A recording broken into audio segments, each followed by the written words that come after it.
আমরা গাছেদের বন্ধু হতে চাই, যারা আগামী দিনের ভবিষ্যৎ পৃথিবী গড়ে তোলার কারিগর।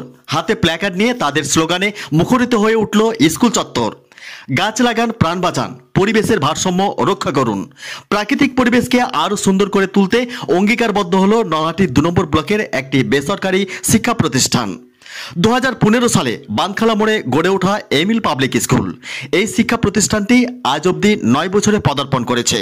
শ্রেণীকক্ষে পড়াশোনার পাশাপাশি দেশ গড়ে তোলার জন্য একের পর এক উদ্ভাবনী চিন্তাভাবনা নিয়ে ক্ষুদে ছাত্রছাত্রীদের মধ্যে মনোবল বাড়ানো, সেই সঙ্গে পড়াশোনার প্রতি মনোযোগী, শিক্ষার প্রতি আগ্রহ গড়ে তোলা এবং বিভিন্ন ক্ষেত্রে শিক্ষার্থীরা যাতে নিজেদের প্রতিভাকে সুন্দরভাবে তুলে ধরতে পারে, তার জন্য বিদ্যালয়ের শিক্ষক শিক্ষিকারা আপ্রাণ চেষ্টা চালিয়ে যাচ্ছেন। বছরের বিভিন্ন সময়ে রবীন্দ্র, নজরুল, গান্ধীজি, নেতাজির জন্মজয়ন্তী উপলক্ষে তাদের প্রতি শ্রদ্ধা জানানো, সেই সঙ্গে স্বাধীনতা দিবস এবং শিশু দিবস, রাখি বন্ধন উৎসব সহ বিভিন্ন ক্ষেত্রে এই বিদ্যালয়ে অনুষ্ঠানের মাধ্যমে ছাত্রছাত্রীদের অংশগ্রহণে উৎসাহিত করা হয়।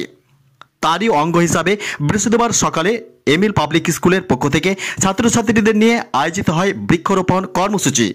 বৃক্ষরোপণের গুরুত্ব কী, বৃক্ষরোপণের ফলে আমাদের কি কি উপকারে লাগে, কোনো জায়গায় কোনো গাছ অযত্নে অবহেলায় পড়ে থাকলে আমাদের কি করণীয়, সেই বিষয়ে শিক্ষার্থীদের সামনে বক্তব্যের মাধ্যমে তুলে ধরেন বিদ্যালয়ের শিক্ষক শিক্ষিকারা। সবশেষে ছাত্রছাত্রীদের হাত দিয়ে 10টি চারাগাছ বিদ্যালয় চত্বরে লাগানো হয়। একইভাবে বিদ্যালয় চত্বরে আগে থেকে বেড়ে ওঠা গাছগুলি পরিচর্যা করানো হয়। সেই সঙ্গে প্রত্যেক ছাত্রছাত্রীকে বাড়িতে অন্তত একটি করে গাছ লাগিয়ে বড় করার জন্য উৎসাহিত করা হয় বৃক্ষরোপণ কর্মসূচির মাধ্যমে। লোহাপুর থেকে নিজস্ব প্রতিনিধি রিপোর্ট, নিউজ 89 নলহাটি, বীরভূম।